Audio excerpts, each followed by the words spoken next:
guys, welcome back to my channel. If you're new here, I'm Brandon. I'm an illustrator. In this one, I wanted to show you the latest illustration that I had done that I'm really proud of, and it was just a lot of fun to create. So first of all, I'm using an Adakili pencil. I think that's how you pronounce it. I can leave it in the description. I'm also using a kneaded eraser as well as an electric eraser. This is a great reference picture. I think I got it from Pexel's page. It's free reference, but I really wanted to draw a beautiful Asian woman. I like to change my my reference and not always draw the same type of person. And I just love the dynamic pose. It's very kind of badass, fashion forward. I'm just kind of trying to see where in general I'm going to put the features, because I definitely wanted to make this have elements of realism but also just be very illustrative, very kind of free and kind of my own version of her. Now when I looked at this pose, it definitely gave me kind of just these feelings of power, of confidence, and I really wanted to show that in this piece. So I definitely elongate features. I definitely am not I'm not trying to copy the image. I'm just using it as reference and using all my knowledge of anatomy to create this. So I just want to throw that out there in case you guys are wondering why, it doesn't look accurate or like anatomically perfect. Also think, by the way, that's on a side note, I think that's actually fun to do. Like once you actually understand the anatomy, then you can just have fun and start doing things, elongating features like I like to do, adding your style to it. So now I'm just pinpointing kind of where I'm going to put the eyes. The eyes are always halfway down the head, trying to figure out kind of this almond kind of shape of her eye, and get the eyebrows kind of laid out. And I'm using a kneaded eraser just to kind of mess around.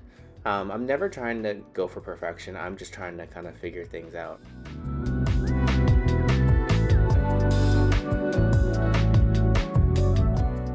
Move my hand around as much as possible and kind of see where it takes me.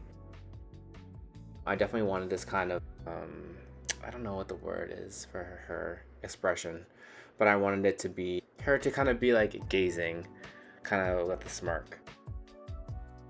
Just putting in the highlights right here, and not highlights, but where they're putting in where the hairline is. And yeah, not much going on here, so I'll just let it play.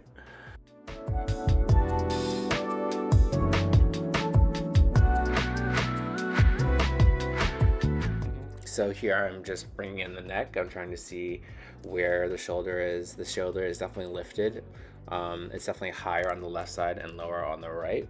So I made sure to kind of just get that in there as well. Here I'm just lining up like the bra strap and seeing where that lines up with everything. I definitely can see how it lines up with the end of the cheek.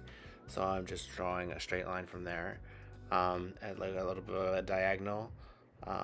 So it fits just the top of her body. When you're drawing, I think it's really important to draw through the figure, draw through everything.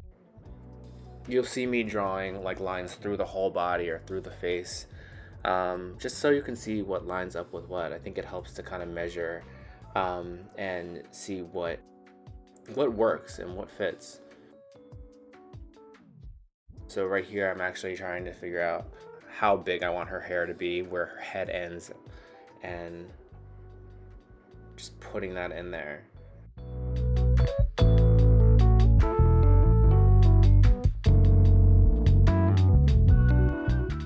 You notice as I go along, I'm erasing where I feel like I've overdone things, really just messing around, and I'm always adjusting. So some things will be too large, too big, too small, and that's what this time lapse is basically showing.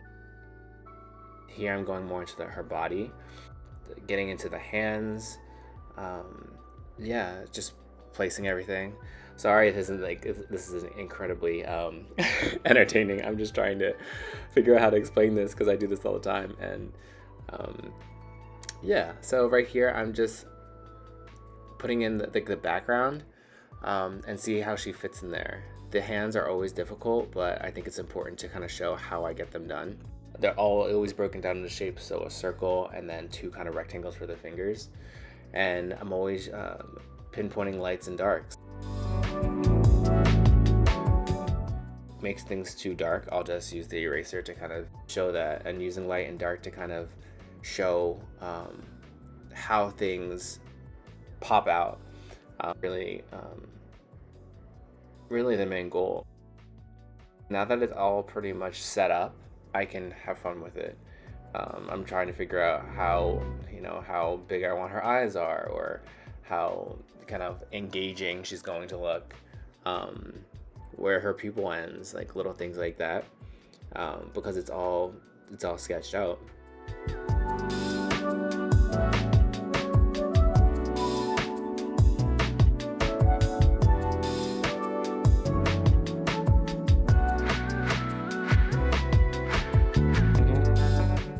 I'm just going into details of the nose, seeing if it ends up, with her face, it actually ends up hitting where the eyebrow is, so I made sure that that's pretty much where that ends, and that the nose is a third away down that face. Again, using my kneaded eraser, just kind of adjusting where where her eyes and our eyelids are.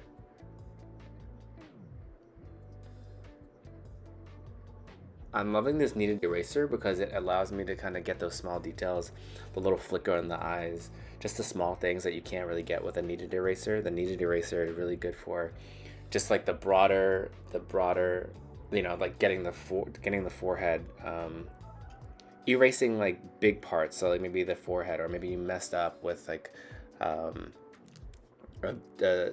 big part of her face. But it's like if you need like an eyelid, or like where the cheek meets the lower eyelid, that's perfect, like what I'm doing right now. Getting highlights, it's perfect for that. So I definitely recommend, if you have an opportunity to get an electric eraser, it really helps for the small details.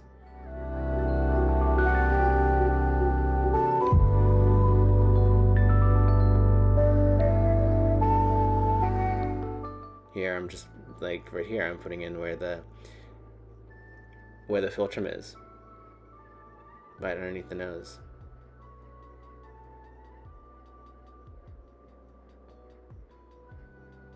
And again, you can see her end of the mouth hitting where the eye is. Or I should say the pupil, really. Same thing here. So I'm just shading, just kind of trying to bring it out slowly but surely. This HB pencil is also very helpful as well. It's helping me kind of just, what's the word? It doesn't allow me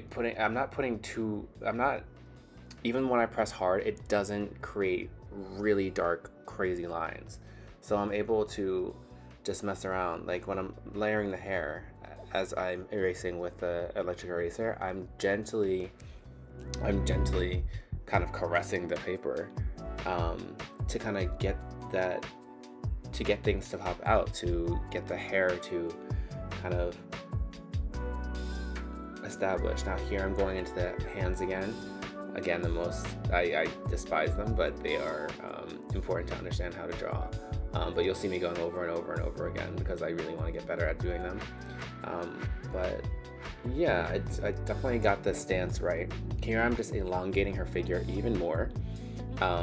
Just kind of giving her more of an, I guess, badass Tomb Raider supermodel type athletic body. So I just kind of elongated her features, gave a little more muscle definition, made her neck a little bit longer. I really wanted the statuesque look, and I think it really comes across. It's been really fun to kind of just make her my own. Again, just changing it because the original image shows more like a teenage vibe, and I just want this to be more like an established, like I am woman superhero vibe. And then you can see with the kneaded eraser, I'm also, not the kneaded eraser, the electric eraser, I'm able to get the details of the clothes. I'm able to get the jeans, the tank top, just like the folds in like underneath her breast, the just of course the hair, getting all that together. It's just been so fun to kind of see it all kind of come together, and just using these tools, and like I said, using an electric eraser to get those highlights and to just kind of just draw through. Wispy, gentle strokes. You're not pressing too hard with the eraser, and then you're also not pressing too hard with the HB pencil. And then it gradually builds up over time. You go around in circles, gentle circles, and it's really cool how it blends and how it just adds a very soft look to it. And again, with the HB pencil, you're just not using, you're not getting too dark, so things aren't going to look choppy. It looks whimsical, it looks light. And the electric eraser just really helps out with that as well. No like crazy highlights, just gentle highlights. And you can see I'm mixing up both pencils. I'm using an HB pencil and another pencil that's a little bit darker, but nothing extreme. Because if I mess up or I get too dark, it's hard to bring that pigment up again. So here I'm just pinpointing that, and yeah, I really do like the result, and I guess I'll let it play for the rest. This is just a little snippet of kind of how I work and what I was envisioning for this project. I hope it went over well. I'm not really sure. I kind of just threw this together. I'll probably be more organized in the next one, but if you guys like this video, please like, comment, subscribe, and I'll see you guys in the next one. Thanks, guys.